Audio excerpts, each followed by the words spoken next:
as part of its internal review, had found that certain aspects of its derivatives portfolio was not meeting the standard that was set by the Reserve Bank of India.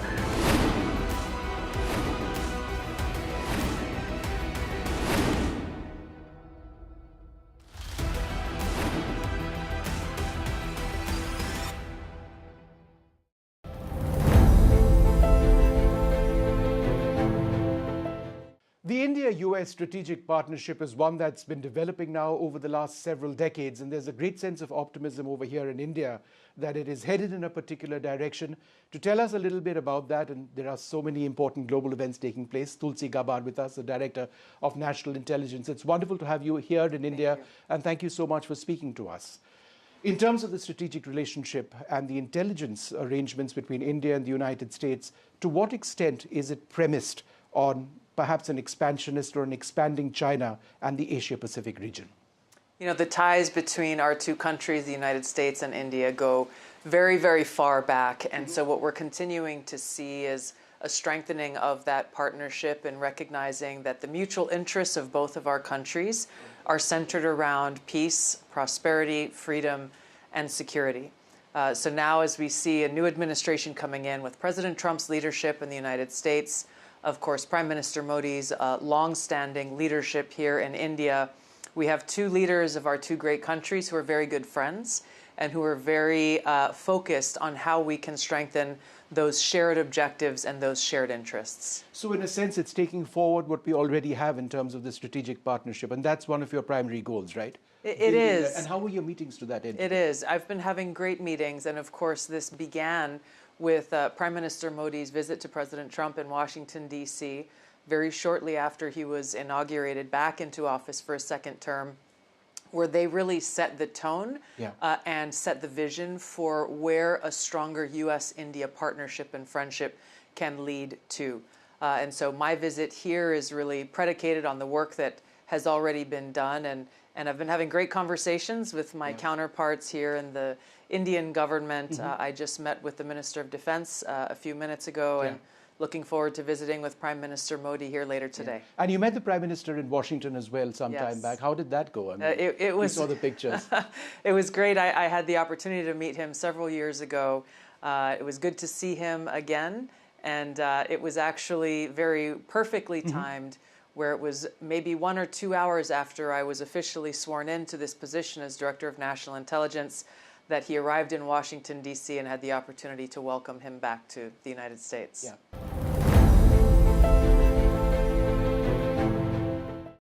We are unstoppable. We are.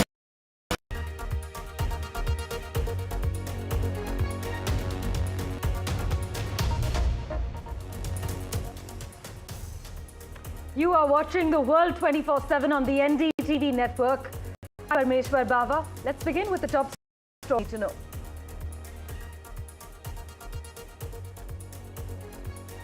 Well, India has strongly rejected Pakistan's repeated references to Jammu and Kashmir at a United Nations debate on peacekeeping reforms, calling them unwarranted. With reciprocal tariffs just days away, a team of US officials will be visiting India from today to take forward the ongoing trade discussions, including the scope of the bilateral trade agreement that both sides aim to finalize in the next few months. US officials are reacting with shock and in many cases horror to revelations in the Atlantic that top members of Trump's cabinet sent detailed operational plans and other highly classified information about US military strikes on Yemen to a group thread on a messaging app to which a reporter had accidentally been added.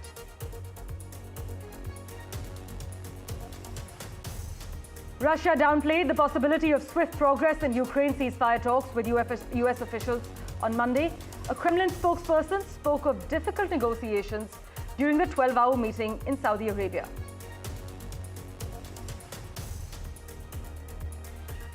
The co-founder of Rippling, Prasanna Sankar, he runs a $10 billion workforce management company, and he has leveled explosive allegations against his wife that have now gone viral on social media.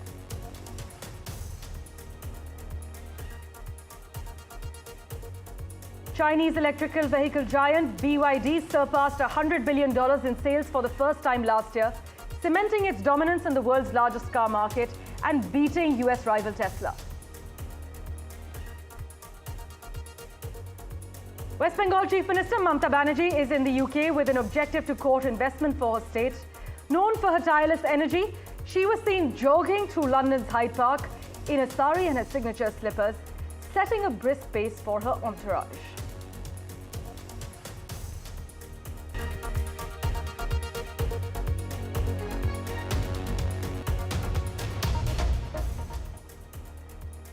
Our big focus: India has strongly rejected Pakistan's repeated references to Jammu and Kashmir at a United Nations debate on peacekeeping reforms, calling them unwarranted and reaffirming that the region was, is, and will always be an integral part of India. Speaking at the Security Council, India's permanent representative to the UN, Ambassador P. Harish, condemned Pakistan for attempting to divert attention from the core discussions on peacekeeping. He stated, India is compelled to note that the delegate of Pakistan has yet again resorted to unwarranted remarks on the Indian Union territory of Jammu and Kashmir. Listen in to his detailed remarks. India is compelled to note that the delegate of Pakistan has yet again resorted to unwarranted remarks on the Indian Union territory of Jammu and Kashmir. Such repeated references neither validate their illegal claims nor justify their state-sponsored cross-border terrorism. Jammu and Kashmir was, is, and will always be an integral part of India. Pakistan continues to illegally occupy the territory of Jammu and Kashmir, which it must vacate. We would advise Pakistan not to try to divert the attention of this forum to drive their parochial and divisive agenda. India will refrain from exercising a more elaborate right of reply. With that, let's turn our attention to the United States, where officials are reacting with shock and in many cases horror to revelations in the Atlantic that top members of Donald Trump's cabinet sent detailed operational plans and other likely highly classified information about US military strikes on Yemen to a group thread on a messaging app to which a reporter had accidentally been added. According to The Atlantic, National Security Advisor Mike Waltz earlier this month convened a text conversation with top US officials. This includes the Vice President JD Vance, Defense Secretary Pete Hegseth, and Secretary of State Marco Rubio to discuss strikes on Houthi militants in Yemen who had been threatening international shipping in the Red Sea. Mr. Waltz apparently accidentally added Atlantic Editor-in-Chief Jeffrey Goldberg to the chain. Now, the Trump administration has acknowledged the messages sent over the non-government encrypted chat app Signal seemed to be authentic without offering any explanation for why senior officials were discussing national defense information outside of approved classified government systems. But just listen in to what the US president said on the leaked military strikes plans over texts. President, your reaction to the story in The Atlantic that said that some of your top cabinet officials and aides had been discussing very sensitive material through Signal and included an Atlantic reporter for that. What is your response to that? I don't know anything about it. I'm not a big fan of The Atlantic. To me, it's a magazine that's going out of business. I think it's not much of a magazine, but I know nothing about it. You're saying that they had what? Well, in other news, a United States delegation met with Kremlin negotiators in Saudi Arabia on Monday, where the Trump administration is pushing for progress towards a ceasefire in separate talks with Russia and Ukraine, just as Russian strikes injured scores of people in Ukraine, including children. A Russian missile strike on the northeastern Ukrainian city of Sumy on Monday wounded 65 people. This included 14 children. And this as talks between Russian and US officials concluded late on Monday evening after more than 12 hours, as per Russian media. Well, for further clarity, we have with us Dr. Richard Benkin joining us live from Chicago at the moment. Dr. Benkin, as we speak, do you agree that a wide gulf in expectations exists between Russia, Ukraine, and their US interlocutors? Are you actually optimistic about any breakthroughs in Saudi Arabia? First of all, thank you for having me on.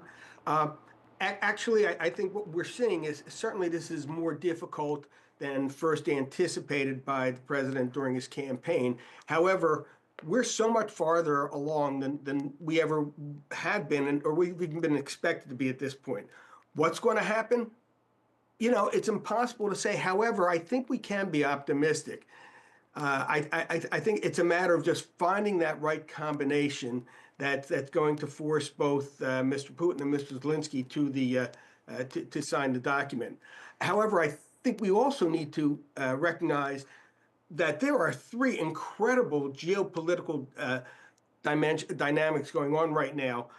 First, one of the most troubling developments over the last several years has been the strengthening of what we can call the axis of authoritarianism, arrayed against freedom and democracy. China, Russia, Iran, North Korea. And here we're seeing the first real cracks in that alliance, and that the implications of that are enormous. Russia, I think, is beginning to see that there are benefits in having good relations with the United States rather than standing against the United States. And look, with the two largest nuclear powers talking, I think everyone in the world can sleep a little more easily. Secondly, we're seeing a reorientation of U.S. foreign policy, whereby the United States is no longer going to pick up the tab for Europe's defense and perhaps orienting itself more towards Asia, and in particular India, rather than Europe. And third, look at the role of Saudi Arabia. Not long ago, Saudi Arabia was considered something of a pariah after the murder of the Washington Post journalist. And in fact, former President Biden was unbridled in his comments to that respect. And here, Saudi Arabia is hosting a conference that might bring an end to the biggest war in Europe since World War II. And finally, not only will that help Saudi Arabia thrive for the rest of this century and beyond, but I think we can see it as a prelude to Saudi Arabia ultimately becoming part of President Trump's Abraham Accords, which is an absolute game changer for the Middle East. Well, Moscow says a ceasefire will not be possible unless Kyiv actually agrees not to use it to resupply or reorganize its troops. So that maybe is a maybe bold and highlighted. In fact, many are questioning whether this is really a fair deal for Ukraine then, or a deal at all. But Dr. Benkin, we'll of course revert to you for regular updates. Thanks so much for joining us. Meanwhile, Donald Trump has said that he will impose tariffs of 25% on any nation that purchases oil from Venezuela. Trump claimed, without evidence, Venezuela has purposefully and deceitfully sent criminals, including violent individuals and members of gangs, to the United States. But by the way, in India, we can expect more oil coming from Venezuela. Our Minister for Petroleum and Natural Gas, Hardeep Singh Puri, at a press conference on the sidelines of India Energy Week, had clearly said that India can expect more oil coming from Venezuela. He added, our public and private companies have had business relationships with Venezuela, but there were some payment issues. However, Mr. Puri said he is looking at it with great optimism.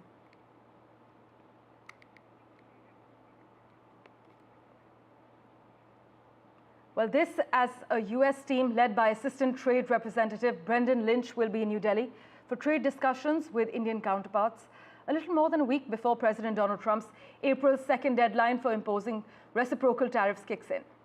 Meanwhile, ahead of this April 2nd deadline, the government proposed to remove the 6% equalization levy, EL, through an amendment in the Finance Bill 2025, which is one of the demands of the US.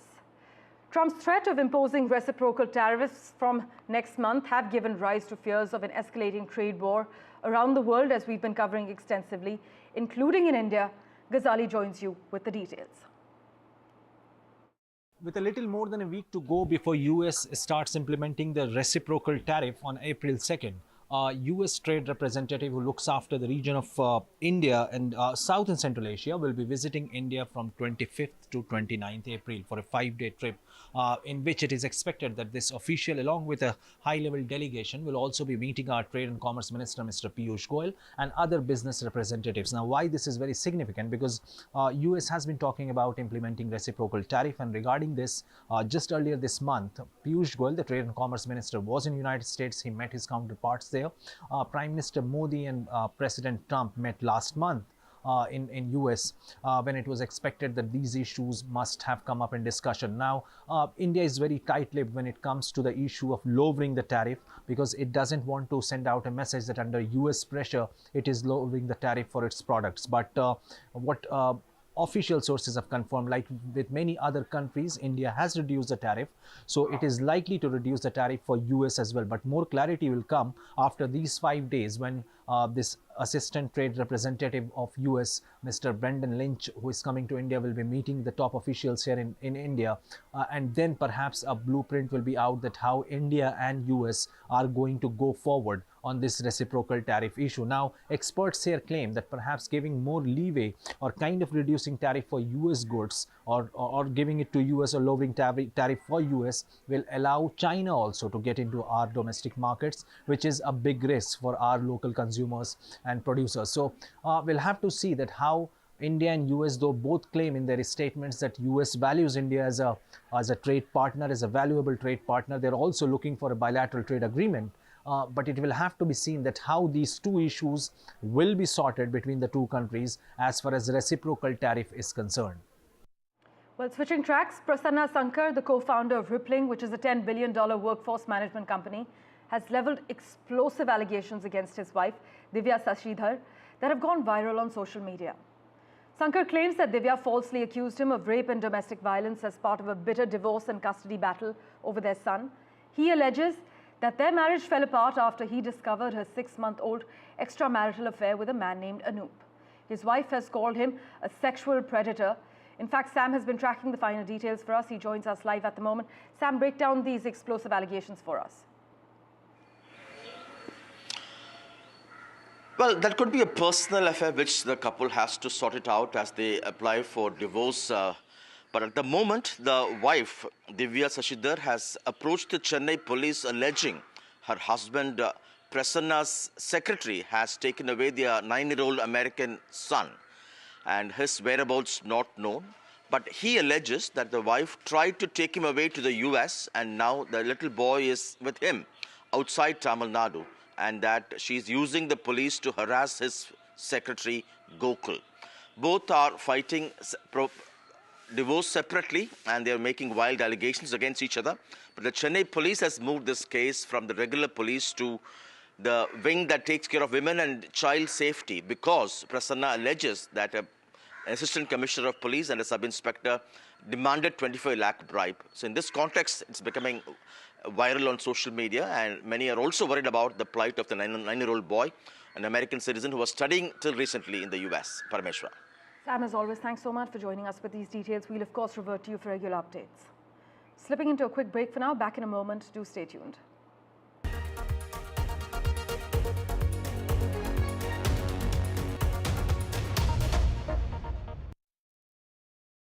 ये आपकी रक्षा के लिए और ये आपकी रक्षा के लिए। अरे ये क्या है? ये आपकी रक्षा के लिए और ये घर की रक्षा के लिए। न जले न पिघले, घर घर को सेफ बनाएं। अपार Anushakti fire protect wire.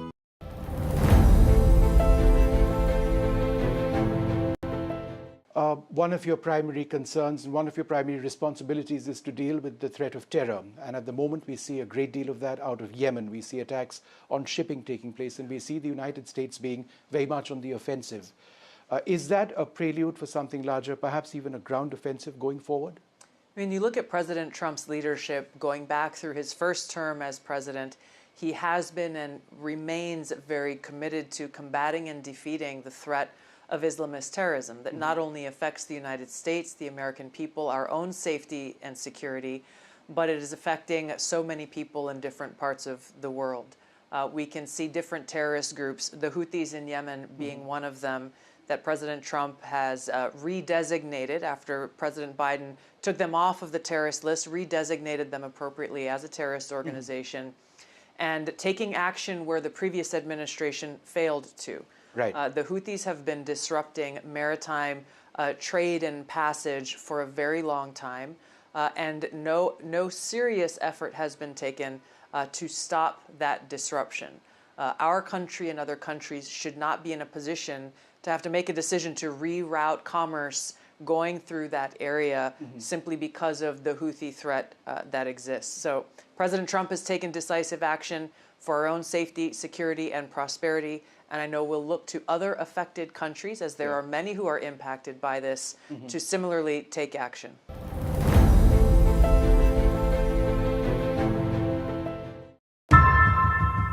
How often have you turned away from debates that descend into endless fights? We bring you a show where every question is answered, where every debate finds its resolution, where every story finds its conclusion, where opinions collide but facts prevail, where stories unfold with insights and trust. When the noise ends, the last word begins.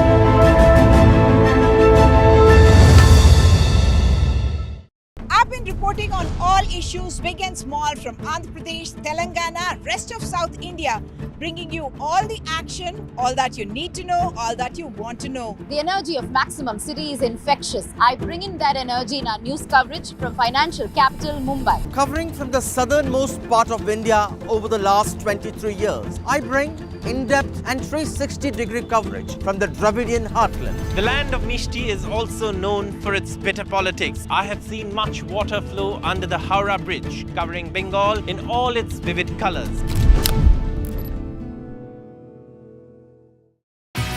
The NDTV Yuva Conclave returns. An unstoppable wave of brilliance. Celebrating Yuva from every field and the disruptors shaping the future.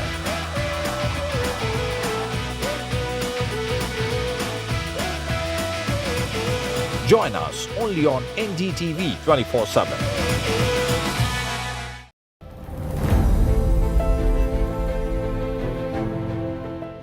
The India-US strategic partnership is one that's been developing now over the last several decades, and there's a great sense of optimism over here in India that it is headed in a particular direction.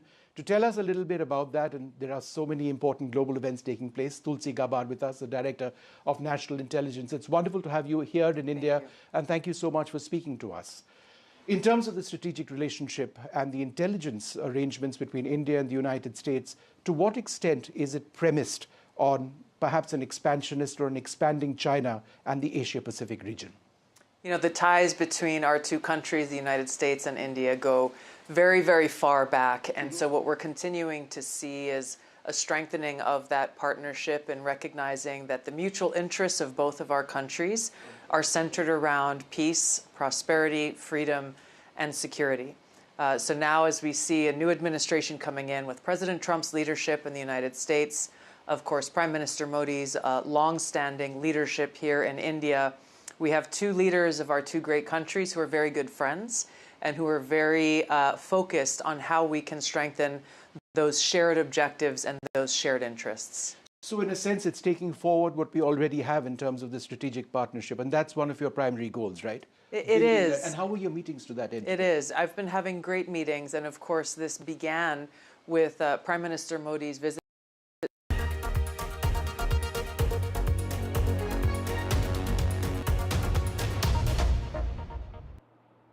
Turkey now, where police have arrested more than 1,100 people who have taken part in demonstrations after the Istanbul mayor's March 19th arrest. The protests have been described as the country's most significant since the Gezi Park protests of 2013. In other news, Samsung Electronics co-chief executive officer Han Jung-hee died of cardiac arrest on Tuesday. In fact, he was 63 years old and he died at a hospital while being treated for cardiac arrest. The company is yet to name a successor. Well, in other news, Chinese electric vehicle giant BYD surpassed $100 billion in sales for the first time last year, cementing its dominance in the world's largest car market and beating US rival Tesla. This year alone, BYD has actually unveiled a new ecosystem that allows EVs to charge for 400 kilometers in just 5 minutes and introduced advanced driver assistance technology in even its most basic models. Rishabh Bhatnagar has been tracking the finer details. He will be joining us in a while with the latest update. In fact, the other big story we're tracking soon, it will no longer be Indian origin astronaut, but it will actually be an Indian astronaut designate who will be heading to the International Space Station. Regarding this ISRO Axiom 4 mission, Pallav Bagla spoke to the NASA chairman, Dr. V. Narayanan. Listen in to what he had to tell us about how the mission is progressing. I have with me Dr. V. Narayanan, the chairman of the Indian Space Research Organization. Dr. Narayanan, thanks a lot. How is the mission for Axiom 4, where Group Captain Shubhanshu Shukla is likely to go into space? This will bring a lot of expertise, knowledge, advantage, working with the other astronauts, carrying out a couple of experiments. This will bring a lot of advantage. That is why Honorable Prime Minister Narendra Modi ji approved that entire program. And right now, the training part is going on in NASA. And then, of course, we are going to send one of the astronaut to, rather Gaganyaan 3, to ISS, International Space Station, with the support of course, whatever you told, the SpaceX Falcon 9 rocket. As ISRO chairman, are you happy with the performance of Group Captain Shubhanshu Shukla, and will he make a good astronaut to the International Space Station? He has to learn many things which will come handy in Gaganyaan. No, I am extremely happy. You know, our ISRO is a teamwork, and our Gaganyaan 3, I will put, he is doing extremely well. That is what is my understanding. And these are all exceptional people with great devotion and single-minded devotion they are having. And he is doing extraordinarily well. Meanwhile, Pope Francis returned to the Vatican on Sunday after surviving a 5-week battle in hospital against double pneumonia that became the most serious health crisis of his 12-year papacy. The 88-year-old Pope also made his first public appearance since the 14th of February from his hospital in Rome.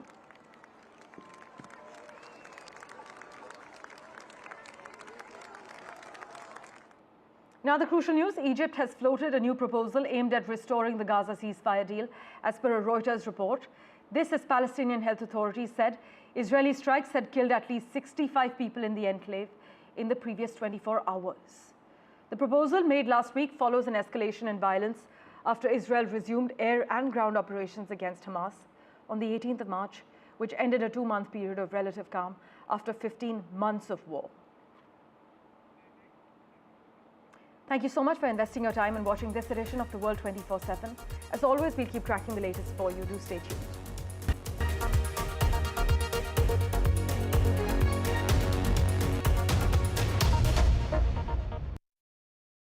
ये आपकी रक्षा के लिए और ये आपकी रक्षा के लिए। अरे ये क्या है? ये आपकी रक्षा के लिए और ये घर की रक्षा के लिए। न जले न पिघले, घर घर को सेफ बनाएं। अपार Anushakti fire protect wire.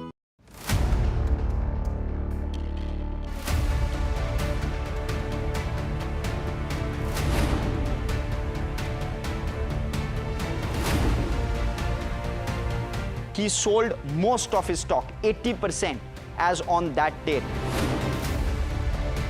We have requested the management to come and speak to us. They asked us, what questions will you ask? We've sent it to them. They don't want to answer it, so then let's put it to our viewers as well.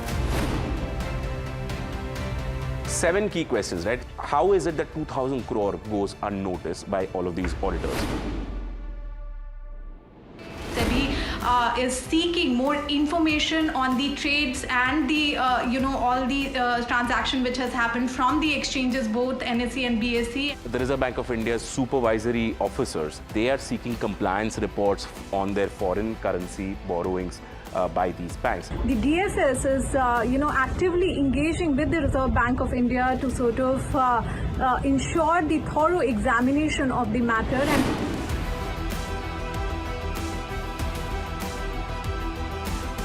IndusInd Bank, as part of its internal review, had found that certain aspects of its derivatives portfolio was not meeting the standard that was set by the Reserve Bank of India.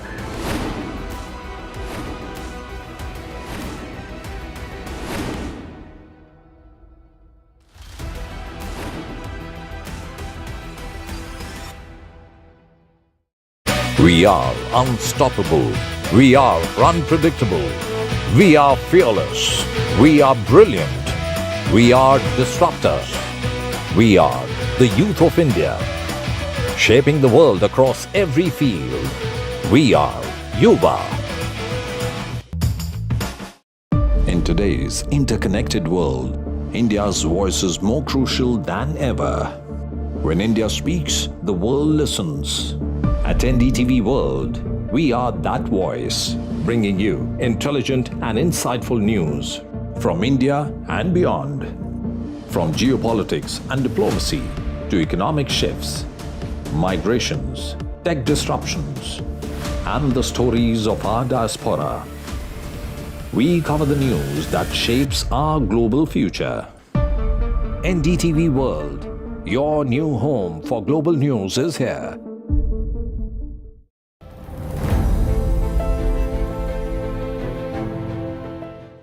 One of your primary concerns and one of your primary responsibilities is to deal with the threat of terror. And at the moment, we see a great deal of that out of Yemen. We see attacks on shipping taking place, and we see the United States being very much on the offensive.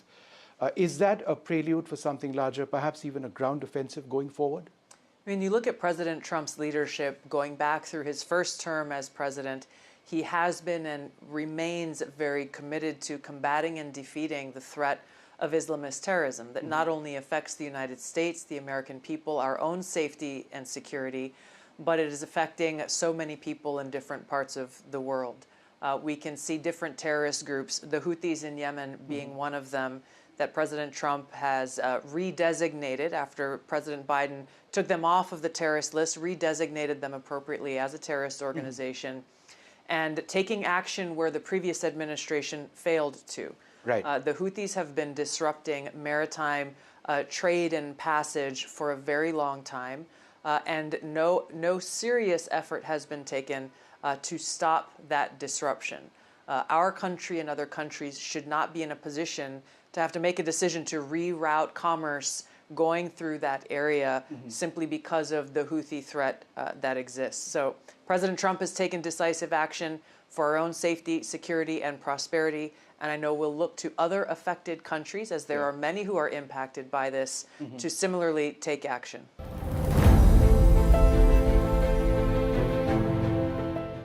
How often have you turned away from debates that descend into endless fights?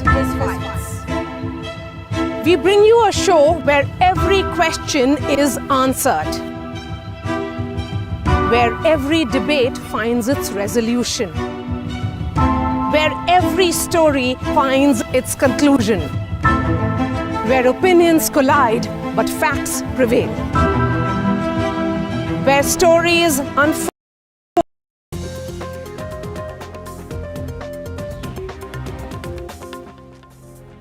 Hello and good morning. Welcome to Breakfast Show. I'm Radhika Ramaswamy. Allahabad High Court lawyers to stage a protest over tainted judges transfer, and Kunal Kamra comment row is only intensifying. Kamra has issued a statement but has refused to apologize. We have a lot coming up, but first let's get you the headlines.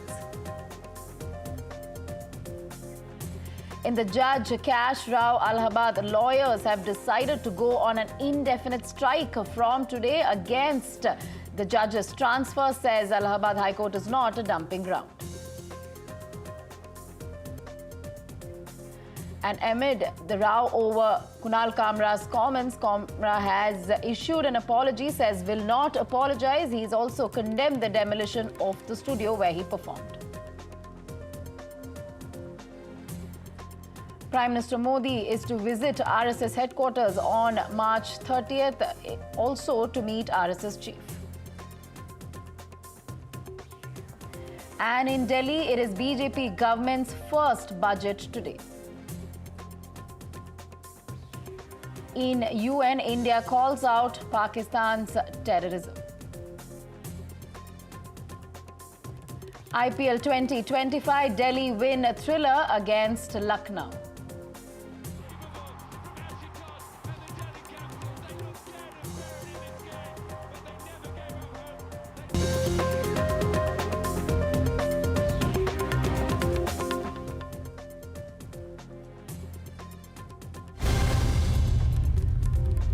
First up, Allahabad High Court lawyers will go on an indefinite strike today to protest Supreme Court Collegium's decision to return to them Justice Yashwant Verma, the Delhi High Court judge from whose bungalow in the city a pile of burnt cash was recovered. In fact, the Supreme Court Collegium yesterday confirmed this decision to recommend the transfer of Verma to the parent court, which is the Allahabad High Court, as a result of which the lawyers have decided to go on an indefinite strike from today.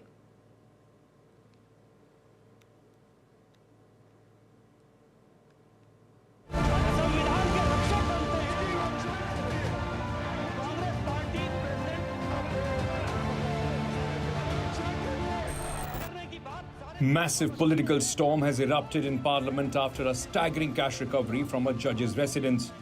The opposition is demanding answers, while the government is on the defensive. Heated debates, disruptions, and slogans filled the House today. एक जज जिसके घर में पैसे मिले और उसका चिंदी उस बात को सप्रेस करने के लिए proper probe has to be taken and action has to be served. The only point here is, in the entire judicial history, I don't think any of the judges have been impeached. The Supreme Court Collegium has passed a resolution to transfer Delhi High Court Judge Justice Yashwant Verma back to Allahabad High Court. Transfer is proposed keeping in mind that Justice Yashwant Verma is the second senior most judge in Delhi High Court, which and still is a part of Collegium, and keeping in mind that the incident occurred in Delhi, it would be appropriate that the Collegium considers his transfer. Today, the Supreme Court Collegium has finally passed a resolution recommending his transfer back to Allahabad High Court. However, this will only come into effect after centre's approval. Meanwhile, Allahabad High Court Bar Association has dug in its heels, refusing to take back Justice Verma.